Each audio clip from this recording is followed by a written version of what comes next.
Hey ladies and gentlemen, we've been talking a lot about fractions, and today we're going to continue our conversation with fractions, but we're going to do something that's really easy, and that is multiply fractions. Yes, multiplying fractions is really easy, and that's because a fraction is really a division problem, right? The fraction on your screen really means 1 divided by 2. So multiplication and division go really nicely together. Multiplying fractions is actually easier than adding or subtracting them. And that's because addition and division, they don't go as nicely together. Or subtraction and division, they just don't go as nicely together as multiplication and division. So let's go ahead and let's start looking at some examples right away. Here's our first problem that we're going to do with multiplying fractions. Let's take 1/4 or 1/4 times 2/3. And I could also read this problem as 1 divided by 4 times 2 divided by 3. Since multiplication and division go so well together, I could rewrite this problem as 1 times 2 over 4 times 3. That's right. All you're doing is multiplying your numerators together and then your denominators together. Say what? To multiply fractions, all I have to do is multiply the numerators together and then the denominators together? I told you this was easy. So my final product would be 1 times 2 is 2, 4 times 3 is 12. There's the final product. Now some of you might say, Miss Kluver, 2 and 12? That's not in simplest form. And you're right. You can simplify that fraction to be, you could divide both the numerator and the denominator by 2. And when you do that, your simplified fraction would be 1 over 6. There is your final answer for the multiplication problem of 1/4 times 2/3. Example 2. Now I'm going to teach you a really cool simplifying trick, 6th graders, that I want you to start using anytime you're multiplying fractions. Look at the title in your notes of Chunk 2. It says simplify before you multiply, and that's what we're going to do. I want you to start by thinking about how you have simplified fractions so far. You've looked at a fraction and you've said, hey, do my numerator and denominators, do they share a common factor? Well, let's look at this first fraction in our multiplication problem. 15 and 24, do they share a common factor? You bet they do. It is 3. So we can divide each numerator and denominator by 3. 15, divide that by 3, and the denominator, divide that by 3.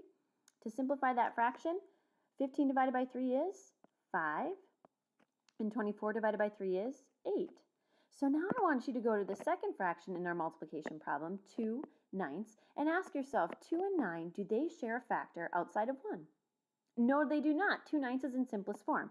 So since I now have two fractions, 5/8 and 2/9, that are in simplest form, I'm going to rewrite my multiplication problem as 5/8 times 2/9.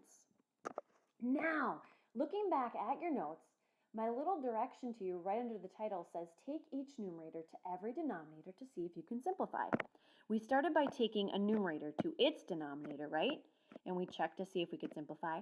Now I want you to take the numerators to the other fraction's denominator and ask yourself, do 5 and 9 share a factor besides 1?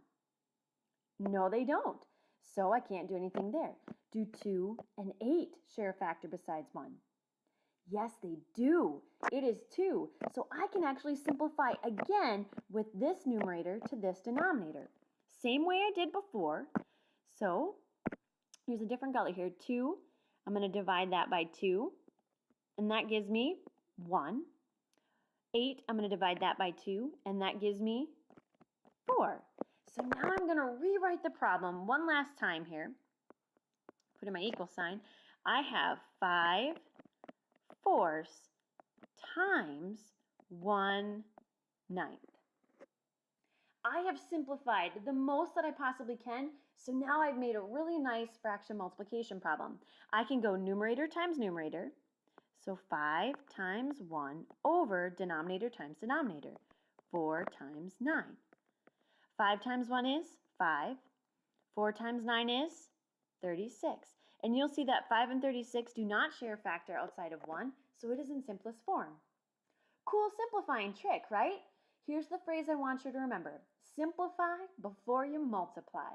Make sure you have all of this work on your screen down in your notes and that it is neat so that you could go back and look at each part. See how I use different colors? You don't necessarily have to use different colors, but make it neat in your notes. Let's do example 3 using this idea that we're going to simplify before we multiply. Example 3, we have 2 times 4/8. Now what's different about this problem from example 2? Well, you'll see that we have a whole number here. But remember, we can write a whole number as a fraction, since a fraction is just a division problem, by putting it over 1. So that's the first thing that we have to do right now. And then we're going to simplify before we multiply. So starting with the first fraction, 2 over 1, do 2 and 1 share a factor besides 1? No, they do not. So I'm going to leave this one just like this. How about 4/8? Do 4 and 8 share a factor outside of 1? You bet they do. It's 4. So let's go ahead and let's simplify that fraction first. We're going to divide by that factor, which is 4. And now my new problem is 2 over 1 times 4 divided by 4 is 1. 8 divided by 4 is 2. Now, remember, we're not done yet. This is the new part for you. We're going to take every numerator to every denominator to see if we can simplify. We started with simplifying how we're most comfortable, just within the fraction, right? Now we're going to take this numerator to this denominator. 2 and 2. Do they share a factor outside of 1? You bet they do. It's 2. So starting with that, let's simplify. 2 divided by 2 is 1. 2 divided by 2 is 1. So now my new problem is 1 over 1, still equivalent though, times 1 over 1. Oh my goodness, this problem actually looks really simple now. So we have 1 times 1 over denominator times denominator.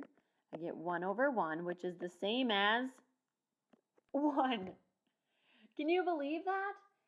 All right, make sure again you have all of this work on your paper. And we're going to be diving into more of this multiplying fractions tomorrow and talking about how these answers can be possible.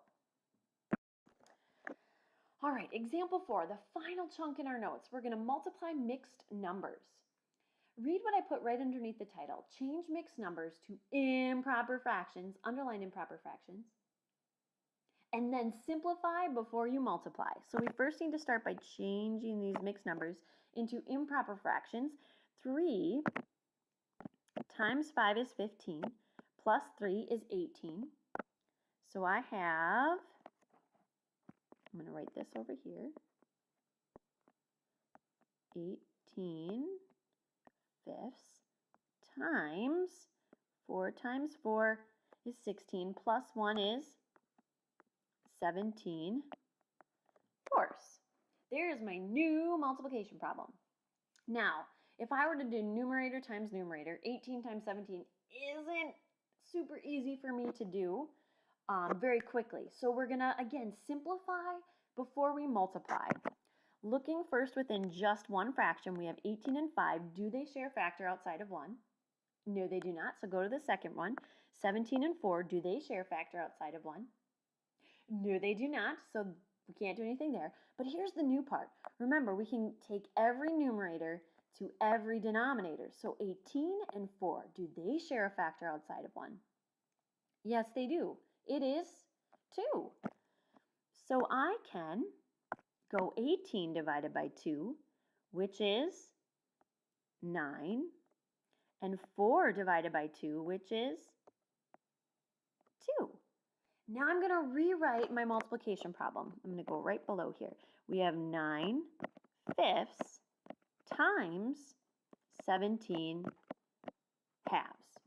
Now I realize 9 times 17 might not be insanely easy to do very quickly, but it's a lot easier than going 18 times 17.